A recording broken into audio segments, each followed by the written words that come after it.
அரசியல்னா என்னங்கிறது இப்போதான் விஜய்க்கு நல்லா புரிஞ்சிருக்கும்னு நான் நினைக்கிறேன். இப்போ நான் பேசிட்டு இருக்கிற நிமிஷம் வரைக்குமே 39 பேர் இறந்துட்டாங்க, 23 பேர் ஐசியூல இருக்காங்க, 50 பேருக்கு மேல அடிபட்டிருக்கு.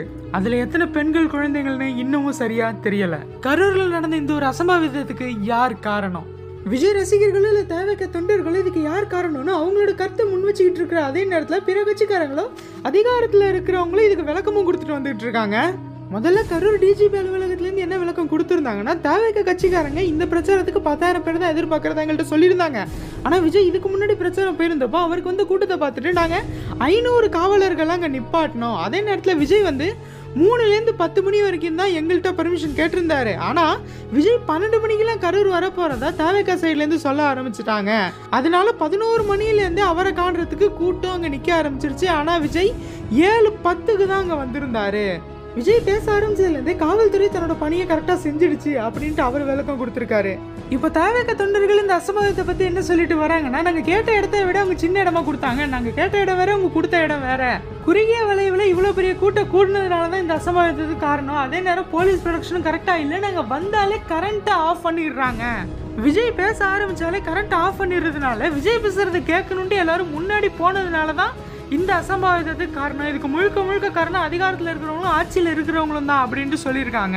அதுக்கு அந்த சைட்லேருந்து எக்ஸ்பிளனேஷன் எப்படி வருதுன்னா, அவங்க எங்கள்கிட்ட ரொம்ப சின்ன இடம் கேட்டிருந்தாங்க, அதை விட பெரிய இடமா தான் நாங்கள் அலாட் பண்ணியிருக்கோம். அதே நேரத்தில் இவங்க இஷ்டத்துக்கு விஜயை பார்க்கணுங்கிறதுக்காக கரண்ட் கம்பத்து மேலெல்லாம் ஏறுறாங்க, அதுக்கு பயந்துக்கிட்டு தான் நாங்கள் கரண்ட்டை கட் பண்ணி வச்சுருக்கோம் அப்படின்ட்டு அவங்க எக்ஸ்பிளைன் பண்ணுறாங்க.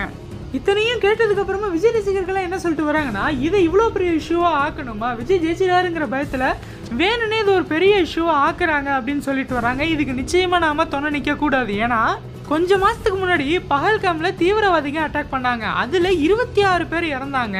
ஒரு டெரரிஸ்ட் அட்டாக்ல 26 பேர் தான் இறந்தாங்க. ஆனா இங்க ஒரு நடிகரை பார்க்கணுங்கிறதுக்காகவே 39 பேர் உயிரை விட்டுருக்காங்க. இது எல்லாரோட மிஸ்டேக்குன்னு தான் நான் சொல்லுவேன். ஏன் இப்ப மக்கள் மேல மிஸ்டேக் கிடையாதா?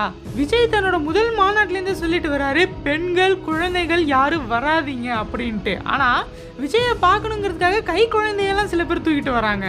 இப்போ ஸ்டார்டிங்கில் நான் சொன்னல, டிஜிபி அலுவலகத்துலேருந்து விளக்கம் கொடுத்துருந்தாங்கன்னா, அவங்க கேட்ட இடத்த விட நாங்கள் அதிக இடத்த தான் கொடுத்தோன்னு அவங்க சொல்லியிருந்தாங்க. ஆனால் இந்த ஒரு போஸ்டரை பாருங்க, இங்கே இவங்க பர்மிஷன் கேட்கும் போதே ஒரு இடத்த கேட்டிருக்காங்க, அங்கே 50,000 பேர் வரைக்கும் நிற்கலாம், 10,000 பேர் தான் வருவாங்கன்னு அவங்க சொல்லியிருக்காங்க. அந்த பாயிண்ட் கரெக்டு. ஆனால் அவங்க கேட்ட இடத்துல 50,000 பேர் வரைக்கும் நிற்கலாம் அப்படிங்கிற மாதிரி தான் அவங்க சொல்லியிருக்காங்க. இப்போ இது யார் மேலே மிஸ்டேக்குங்கிறத நீங்களே இந்த விஷயத்தில் கமெண்ட்டில் சொல்லுங்கள்.